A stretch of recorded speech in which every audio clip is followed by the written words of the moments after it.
యుద్ధం ప్రకటించింది జగన్మోహన్ రెడ్డి గారు రాజకీయ ప్రత్యర్థులపైన లేకపోతే ప్రజలపైన అనుకోవాలా? యుద్ధం లేదు, పాడు లేదు, భయపడాల్సిన అవసరం లేదు. ఆంధ్రప్రదేశ్లో ఉన్నటువంటి అన్ని పొలిటికల్ పార్టీలు చేయాల్సిన పని చేయటం లేదు. ఈరోజు ఆంధ్రప్రదేశ్లో ఉన్నటువంటి పొలిటికల్ పార్టీలు ఒక పని చేయాలి. మనకి హైదరాబాదు మహానగరంలో 5 బెటాలియన్లు ఉన్నాయి సిఆర్పిఎఫ్.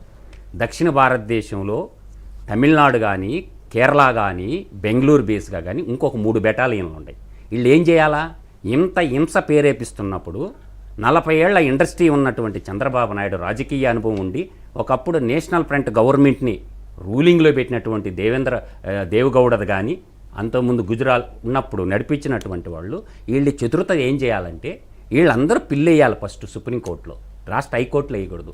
మా రాష్ట్రంలో ఒక ప్రాంతీయ పార్టీ ప్రజల మధ్య విద్వేషాలు చెప్పి మారణ హోమం సృష్టిస్తుంది. ఆల్రెడీ రోజుకు 3 చంపేస్తున్నారు, కాళ్ళు ఎరగటం కానీ జరుగుతుంటాయి కదా. కాబట్టి ఇక్కడ ఉన్నటువంటి పోలీస్ వ్యవస్థ మీద మాకు నమ్మకం లేదు. సెంట్రల్ రిజర్వ్ ఫోర్స్ని దింపి ఎలక్షన్ చేపించండి.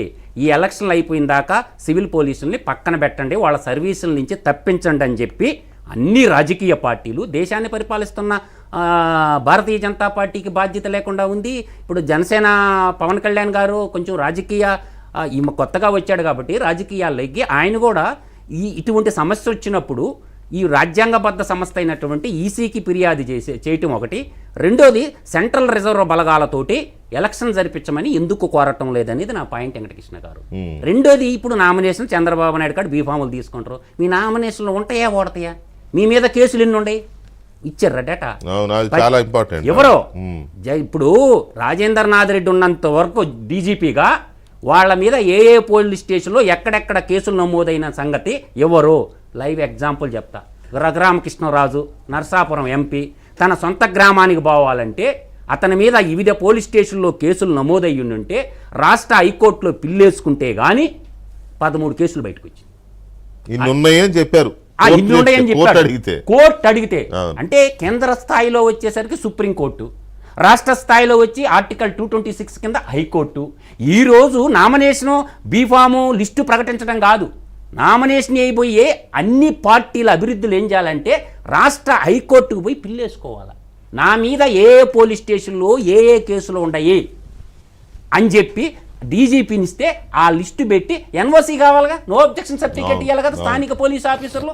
ఆ నో అబ్జెక్షన్ సర్టిఫికేట్ వాళ్ళు ఏదో ఒక కేసు తెచ్చి ఆరో దగ్గర ఇతని మీద కేసు ఉంది నామినేషన్ పీకేయండి అంటారు. అప్పుడు ఏం చేస్తారా? ఈ కుట్ర సజ్జల రామకృష్ణారెడ్డి చేస్తుండో సీఎం ఆఫీసులో కూర్చొని. దీన్ని ఎందుకు పసిగట్టలేకపోతున్నారు అన్ని రాజకీయ పార్టీలు? ఇది ఒక సమస్య ఉంది.